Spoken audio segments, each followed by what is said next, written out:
What's up, Renown? I hope you guys are doing well. I want to take just a minute to introduce to you what we're calling the 1+1 Project. And the 1+1 Project is our ministry's attempt at being intentional about discipleship. When Jesus was on this earth and departed, he left his church with a commission. And the commission was to go out and to make disciples. And so that is the focus of our ministry, is producing disciples. And all a disciple is someone who mirrors the image of Jesus Christ in the way that they behave. And so we want to encourage you to be a part of this ministry. And this is how it works. Basically, we as a leadership in this ministry identify a mature Christian believer, someone who's been walking with the Lord for many years, and we team them up with one of our younger college-age folks, one of you.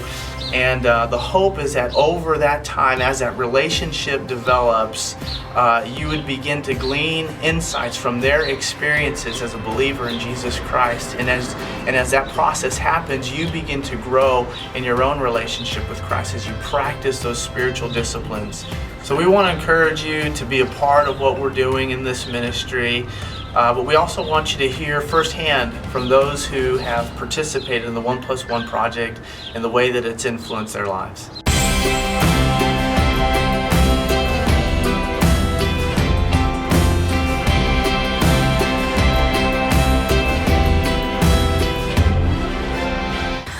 The experience that I had with Whitney as my 1+1 disciplee, I don't know what you would call it, follower of Stephanie, no. It helped me be more disciplined. I knew every week I was coming to meet with Whitney and I had to have my chapter read and just some questions to prompt discussion between us. One main thing that Stephanie really helped me with through this thing is getting my testimony down and being able to really define my testimony by what God has done in my life, and not the story of my life and all these other bits and pieces, but the main things that God had me go through so I could get to a point today and see the future that God has for me. So I think when it comes down to it, this 1+1 Project really helped my relationship with God and condensing my testimony to be able to present it. Gotten close together. I like sherbet. He likes rainbow sherbet. You could have said something. I was hoping you'd say something really opposite, and I'd be like, our first meeting was at Chipotle. Wasn't really knowing what to expect. Being outside of church was different, and so we just sat there and then we went over the rules of like what was going to be like. And then Luke just kind of like was like, okay, once that's decided, this is what's going to happen. We're all about just building each other up, and like that's what we want to do. So, yeah, I look at discipleship as a way of helping somebody grow spiritually and then helping them mature as a human being. And I love doing studies, but I feel that you can't stop at just the study through the book. And so what I told John was that after we're done with the study, or maybe even before, get a list of questions, things you're going through, things you're struggling with, questions you have about life or the Bible, and bring them to me on the next lesson. And then throughout the weeks, we'll go through those things to where we cover the Bible study, but sometimes it would take us 30 minutes to go through the Bible study, sometimes it was 15, sometimes it was 45, but most of our meetings went 2 or 3 hours because we would just be talking about stuff we struggled with, and he would help me with stuff I struggled with, and I would help him with stuff he struggled with, and just help us both to grow and mature together as Christian young men.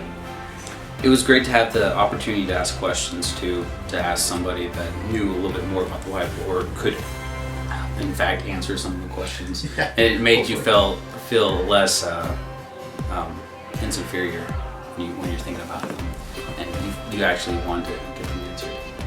That's awesome. What do you guys think was the one thing that you took away from the whole study? Was there anything that really stuck out? Accountability. That was the biggest thing.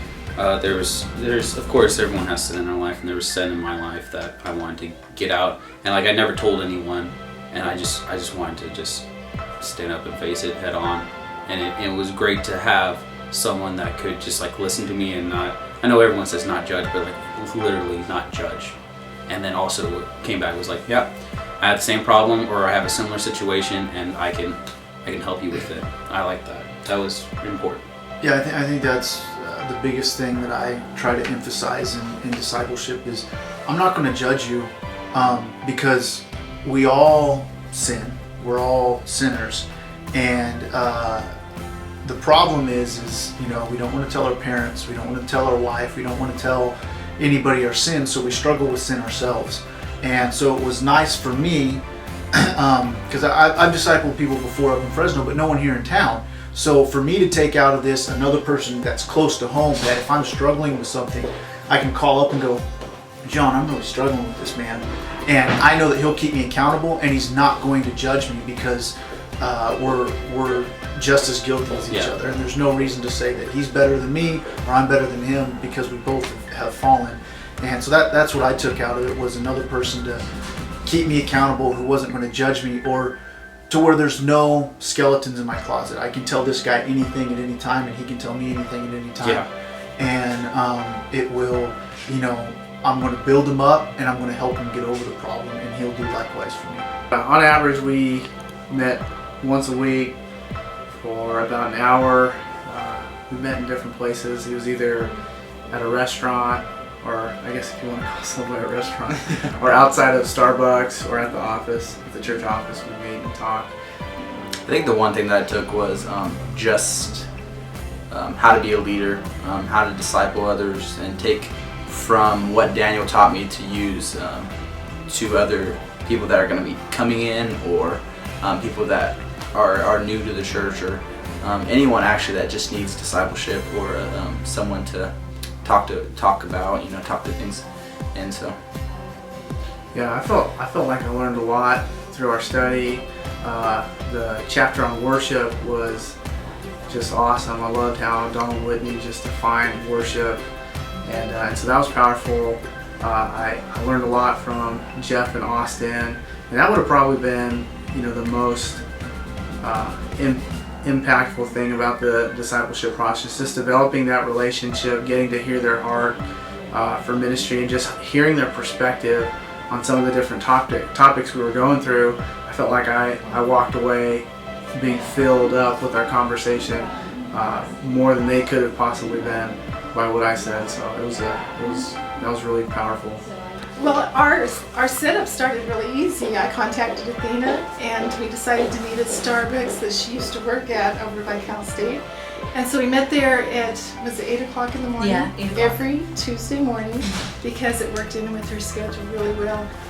For me, it was the being evangelistic, that coming to mind, and what evangelism is, because I used to think that it was a person standing on the corner talking and preaching, and really it's sharing your testimony with people around you and getting them to come to church with you by sharing what God has given you in your life. Your story that you have to tell is how you become evangelistic, and that was really a big thing for me. It was really nice meeting at restaurants, walking in with your Bible in your book, getting to be a testimony even before you even get your Bible study started. And it was just, it was a real blessing to just, honor God with the Word at a restaurant. What do you guys think was maybe the one discipline that stuck out? Or, I mean, it may not even be a discipline. It could have just been something in general that God laid on your heart that really spoke to you about, and that sort of thing. What do you think that was? I think it was trying to do Bible study every day, because with how our culture is and how I'm sure everybody's lives are, the day just gets so full that it's hard to do something every single day. And just doing this study, and one of the disciplines actually was doing something every single day, or trying to have a time for God every single day. And one of the things the study helped with was helping you set aside a part of small time of the day to get stuff done, and that helped.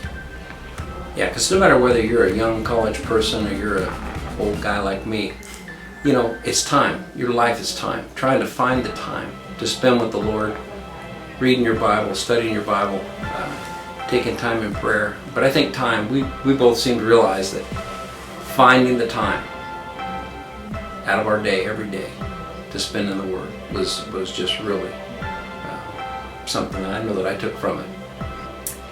Well, we chose to meet weekly, and very few times we missed a meeting because we just really, I felt bonded immediately, and I just missed her. It was a real blessing. We would meet either for coffee, maybe at Starbucks or different lunch places, and have lunch together and go through our study and really just fellowship. For me, it was that no one's perfect, regardless how long they've been at the church, and you would think that, oh, I can't talk to a certain person because they don't know what it's like for what I've been through and stuff. But then as you start talking to them, you realize, like, wow, like they know, they've been there, they know more than I, and you actually feel comfortable to open up to them. And that was my biggest thing going into the study. I thought that I wasn't gonna be able to share my past, or I was gonna be judged, and I wasn't. And it was just a blessing to actually talk about what I've been through.